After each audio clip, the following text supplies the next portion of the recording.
And let's continue our conversation on this market action. We bring in senior markets correspondent Kevin Green to tell us what you are watching. Good Monday morning to you, Kevin. Good morning, Nicole. Yeah, I mean, you kind of already talked about it. Maybe some weakness here when you're looking at the broader equity market, especially for the S&P 500. You only have about 22% of the stocks in the green at this point in time here, but maybe we're able to kind of make up a little bit of ground from the futures trading session here. I think the biggest risk that you have is any type of aggressive selling for today, giving up a lot of those gains that we saw on Friday. Obviously, we saw a nice rip rally to the upside, but a lot of those gains actually came from the broadening out. It really wasn't concentrated in the mega cap tech stocks at this point here. We could actually see that symbolized by looking at the S&P 500 X communication services, X technology. I think you and I talked about this on Thursday, possibly here. Now we do actually have an all-time high there. But if you're looking at the levels for today, 6450 is going to be your first area of support, and we're pretty much testing that right now. You'd like to see some buyers kind of stepping in and defending this level, with the upside being 6480 as your first major area of resistance. Any type of breakdown, you're looking at support at 6420, which gets you really close to kind of reversing all of those gains that we saw on Friday. So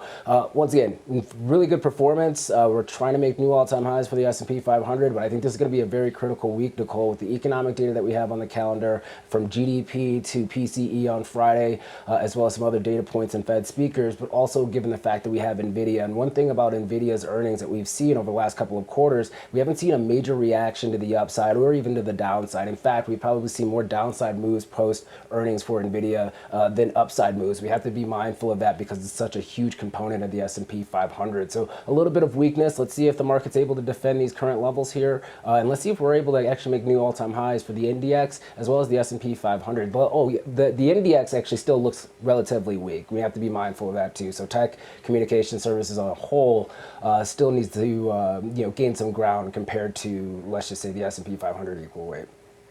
Yeah, we were talking about that a little bit earlier. What about where we see long-term bonds? We just were talking with Jim Bianco about what we might see for rates and such. What's the correlation here that you're looking at?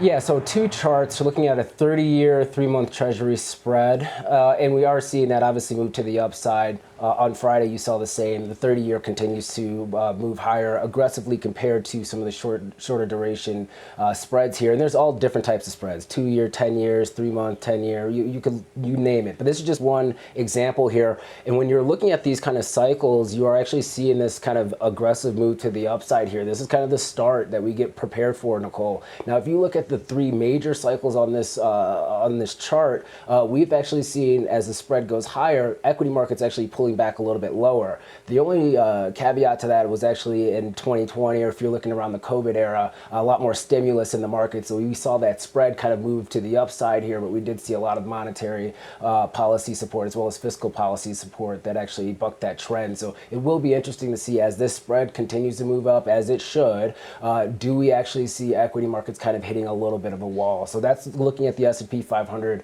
and looking at that 30-year Treasury yield. If we're actually looking at silver, and what you're going to start hearing a lot more over the next couple of months, if this Fed cutting path does take place as aggressively as the market's really pricing in, is around hard assets, right? This is a hard asset type of market. You're talking about gold, you're talking about silver. If you kind of look at the same chart, the same correlation, but you add silver to it, you could see that that spread moving to the upside is actually conducive for commodities, especially on the metals front, actually catching a pretty significant bid. So kind of keep your eye out on that. If we do get fairly aggressive and we start seeing a spread of, let's say, 1.2% difference between the two, which is the average that we've seen since 1997 here, you could actually see silver aggressively moving to the upside. That's also kind of factoring in the inflationary side of the policy, especially given where we are at right now, but also the fact that economic stimulus just in itself could create additional demand for commodities like silver. So interesting correlations there, and I'm kind of curious to see how this plays out over the next 6 months or so. Yeah.